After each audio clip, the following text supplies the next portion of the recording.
Merry Christmas and sup, and welcome to episode 2 character creation. You come up with 1 or 2 positive traits, be they keen-eyed, brave, or kind. They can be used to give you a +1 accuracy on a roll in an upkeep check. You also pick 1 negative trait, coward, shy, or stubborn. Now, this is where it gets a bit complicated. You may only use your positive trait for a +1 for each of them you have. Then, in order to use it again, you must use your negative trait to get a +1 negative modifier. Or the DM can have it affect the story in some minor way. Once you do that, you can use your positive trait once more, rinse, wash, repeat.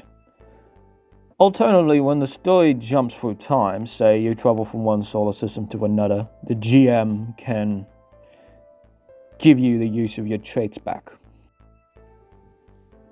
The last step is selecting a backstory. Your character can be from the Katakan Naval Academy, an Orbital Defense Force officer, or a senior patrol fighting in the Avatos fleet. You will have to make something up here, but the rulebook gives you plenty of inspiration. Now, we're going to create a character using this system just to make sure we all understand how it works. Their name is Samantha. They will be brave and brilliant, but reckless. Finally, her backstory is the Union Naval Corps.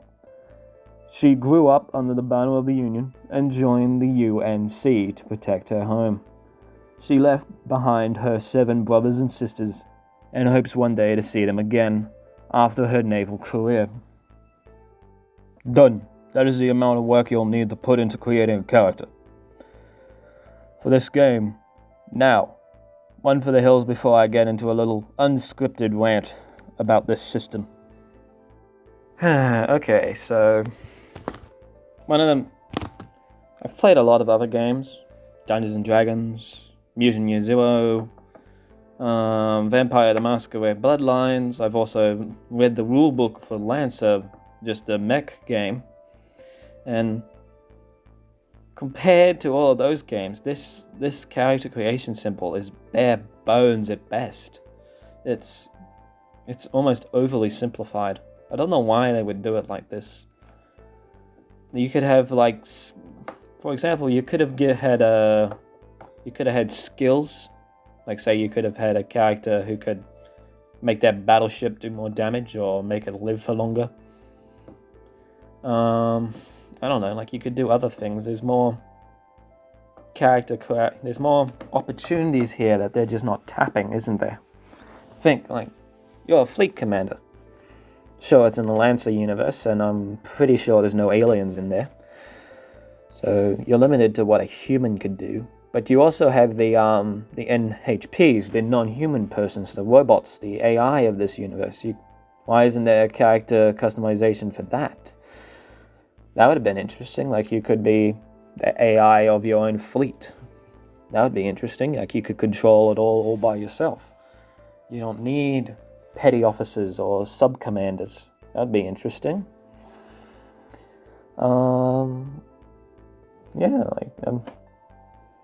Since this is an unscripted rant, I'm not really trying that hard here. Just saying what comes off the top of my head. Yeah, I'm just kind of disappointed, that's all. Like how I said in the last episode, that I loved how they did the 20-point system, how you gotta think about all your choices with that. You gotta plan it out. You gotta spend your points wisely. You can't just buy a 10-point battleship and hope everything's gonna be okay. Because that's a bit reckless. Unless you then take, like, say, 6 smaller level frigates or something. Yeah, you're limited 3 anyway. But yeah, you can see what my problem here. Like, all the other games I've played, there's a lot more character creation here, but not in this game. Not in this one. not Lancer Battlegroup. You get 3 choices. 4 if you're counting your backstory. 5 if you're counting your name. 6 if you're counting your gender. Like, look at Dungeons and Dragons. You can pick to be a wizard, a barbarian. You can be all kinds of different things. Vampire the Masquerade Bloodlines. You can be a Nosferatu with the face for an ass. Like, come on. I haven't played the Witcher board game, but I bet there's more character creation in there.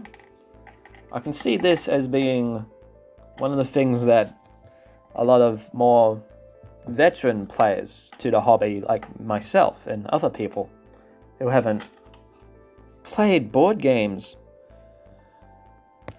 like Dungeons and Dragons, Vampire the Masquerade, or this, or Lancer, the regular game, just the mech RPG. I can see other players that have played those a lot more being turned off by this system.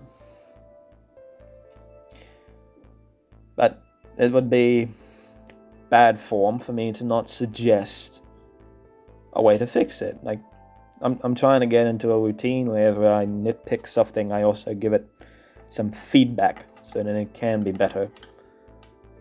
Like, game it up a bit. Come on, put some more depth in here beyond just a +1 or -1 modifier. These are the skills from Dungeons and Dragons, not the character. Skills do not make a character, it's the story, it's the personality. Yeah, sure, they're kind, brave, and brilliant, and reckless, but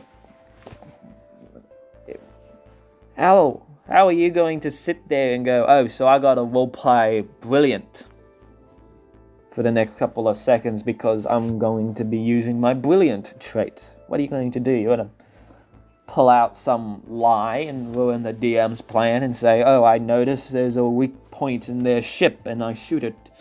And then the DM's going to have to keep a track of that for the rest of the campaign, that suddenly there's a freaking weak spot in their master ship.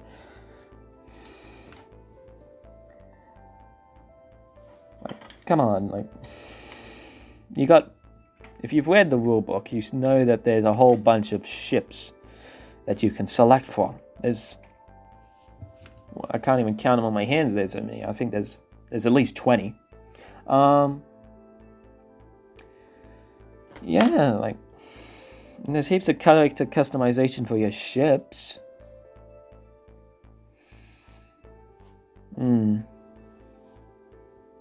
I suggest they put in some kind of, like, another system, like something else. Like in Lancer Battlegroup, you can pick your backstory, but then it actually has an effect. Like, then you can then pull your traits out of that.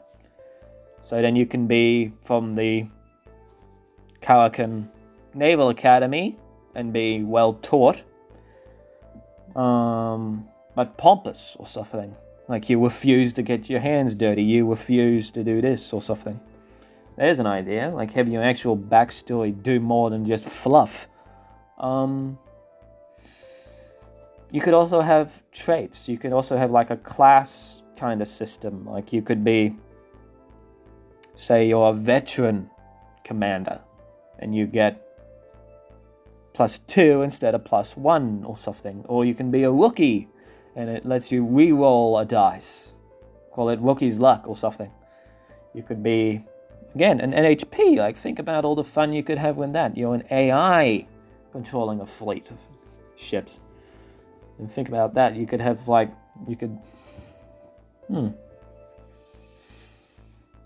there's a lot of possibilities there. Like, I don't know why they haven't tapped that. What else? What else can I come up with? You could have, later in this series, I'm going to be talking about flagships and the ships and the character customization of those ships and the fleets and what you can do there. Maybe they did it this way, this week here, so then you have to pick your flagship more. But then there's no wizard ship. There's a barbarian ship, you could say, is the battleship. There's more There's a little bit more depth there, but then that's not your character. I understand in the rulebook they say that the character you create here is more for the RPG communication, the upkeep checks. I'll be talking about them one episode down the line after the lore breakdown, but you can see what I mean. Like this system is so bare bones. So you get to pick 1 or 2 traits. So you get a choice between 1 or 2, and if you don't pick the 2, you're stupid, because then you're not getting the most bang for your buck. So everybody who's going to be power gaming is going to be picking the 2 over the 1, aren't they? So then there's barely any choice.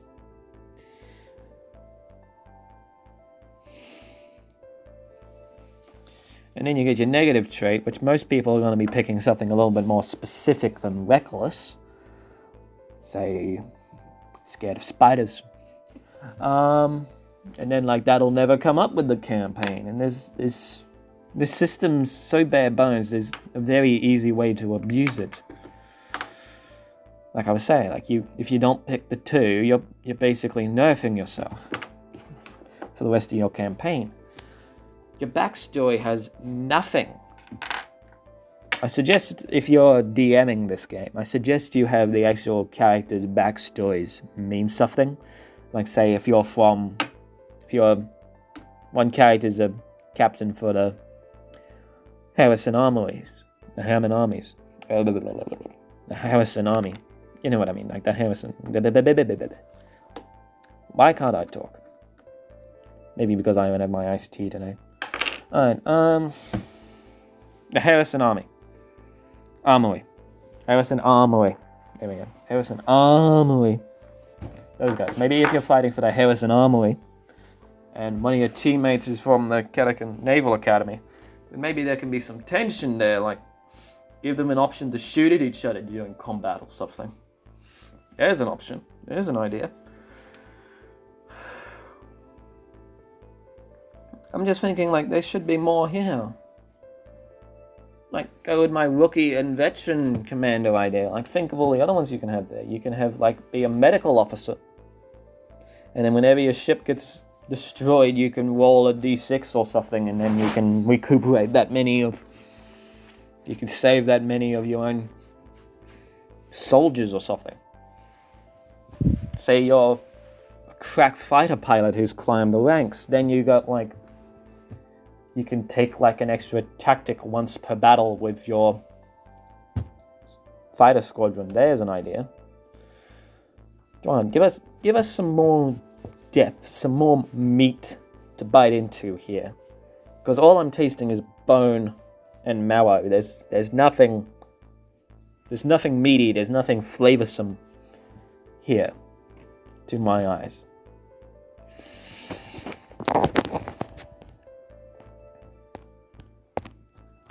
Alright, thanks for listening to my rant, and now back to what's left of the video.